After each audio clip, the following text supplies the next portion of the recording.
Once more the gate behind me falls. Once more before my face I see the mouldered abbey walls that stand within the chase. Beyond the lodge the city lies. Beneath it is a drift of smoke, and with what delighted eyes I turn to yonder yoke. For when my passion first began, ere that in which me burned, the love that makes me thrice a man could hope itself returned. To yonder yoke within the field I spoke without restraint, and with a larger faith appealed than papist unto saint.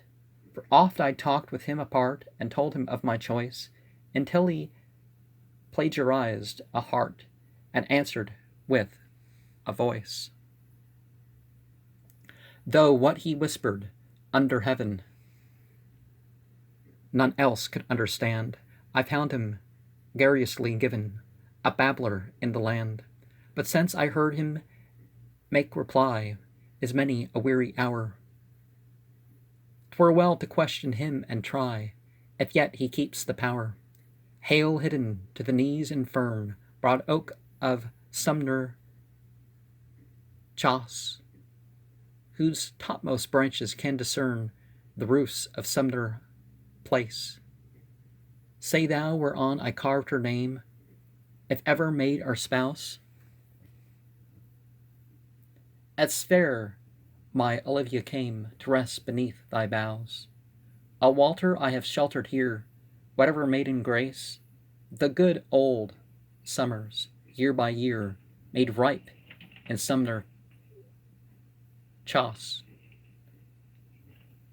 Old summers, when the monk was fat, and issuing shorn and sleek, would twist his girdle tight and pat the girls upon the cheek.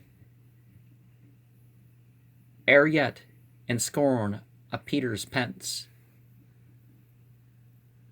and numbered bead and shrift, bluff Harry broke into the spence, and turned the cowls adrift.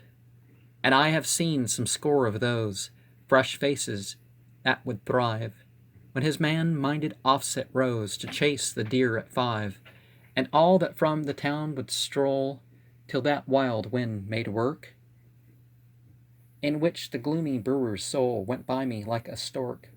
The slight she sips of loyal blood, and others passing praise, straight-laced, but all too full in bud, for puritanic stays. And I have shadowed many a group of beauties that were born in teacup times of hood and hoop, or while the patch was worn, and leg and arm with love knots gay, joyous, about me leaped and laughed, the modish Cupid of the day, and shrilled his tinsel shaft.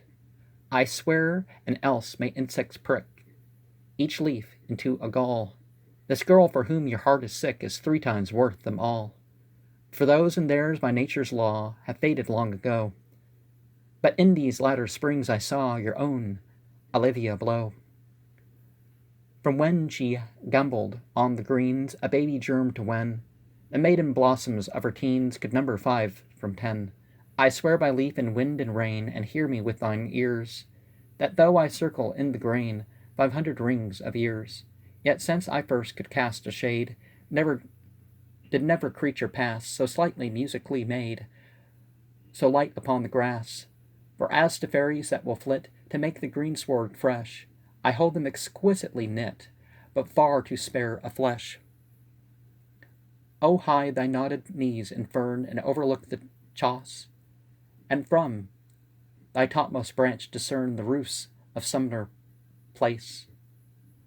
But thou, whereon I carved her name, that oft hast heard my vows, declare when last Olivia came to sport beneath thy boughs.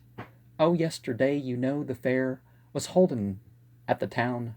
Our father left his good armed chair, and rode his hunter down. and with him Albert came on his. I looked at him with joy, as cows slip unto ox lip is, so seems she to the boy. An hour had passed, and sitting straight within the low wheel chaise, her mother trundled to the gate behind the dappled greys. But as for her, she stayed at home, and on the roof she went, and down the way you used to come. She looked with discontent. She left the novel half uncut upon the rosewood shelf. She left the new piano shut. She could not please herself. Then ran she gamesome as the colt, and livelier than lark. She sent her voice through all the holt before her and the park. A light wind chased her on the wing, and in the chase grew wild, as close as might be, would he cling about the darling child. But light as any wind that blows, so fleetly did she stir.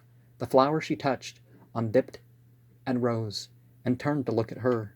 And here she came, and round me played, and sang to me the whole of those 3 stanzas that you made about my giant bowl. And in a fit of frolic mirth, she strove